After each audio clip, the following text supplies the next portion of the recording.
Welcome back to Wake Up America. Congressman George Santos in the hot seat in his own party after one colleague calls him a bad guy.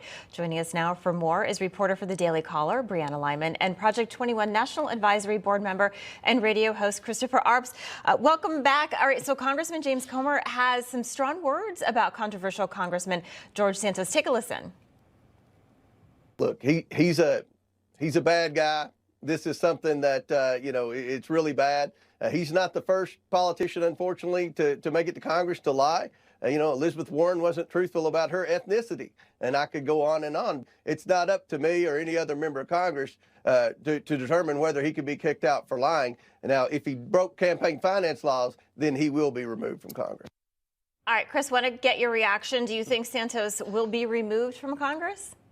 I don't think he'll be removed from Congress because unless he has ethical concerns that could be against the law, McCarthy needs his vote, so I think he will stay in at least until the end of the Congress. I joked on my radio show about George Santos. He is a pathological liar, no doubt. And I joked, is that really his name, George Santos? And then over the weekend, a video surfaces of him asking a question using another name. So this guy is unbelievable. Yeah, Brianna, even just about a half an hour ago, the Washington Post reporting that there are new details linking George Santos to the cousin of a sanctioned Russian oligarch. So speaking of drip, drip, drip, it seems like we may have that with Santos as well. But all of that said, I mean, of course, we've seen politicians lie or fib, as my dad would say, about their past. This isn't necessarily new, but somehow the level to which Congressman Santos has taken this is completely different. What do you think?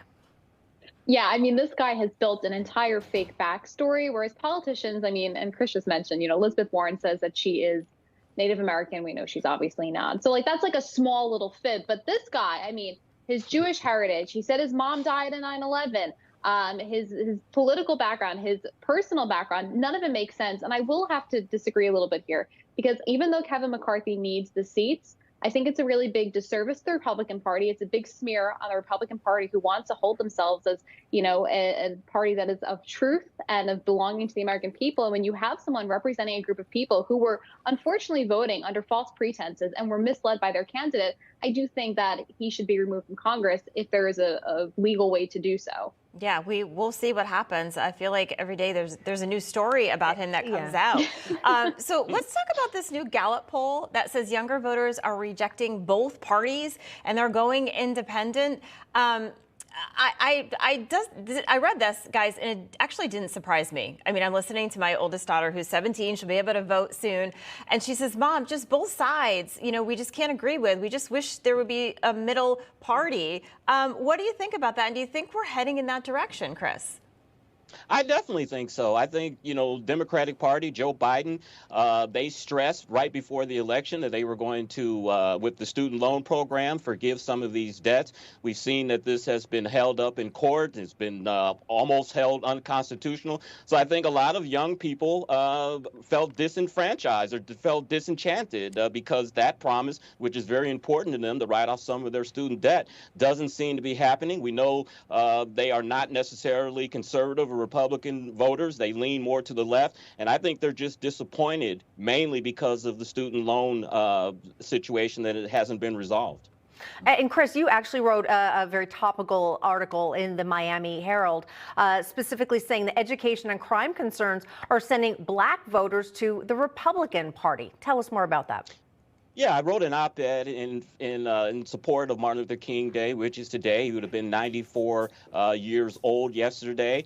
And we've seen since Martin Luther King, Republicans or Blacks have traditionally voted 90 to 96% Democrat.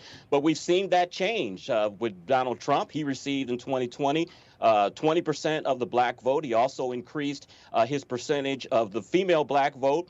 And in these midterm elections, we saw Governor Kemp in Georgia double his participation of the Black vote. And I think a part of that is because of education. Black voters, Black people have become the largest demographic to embrace homeschooling.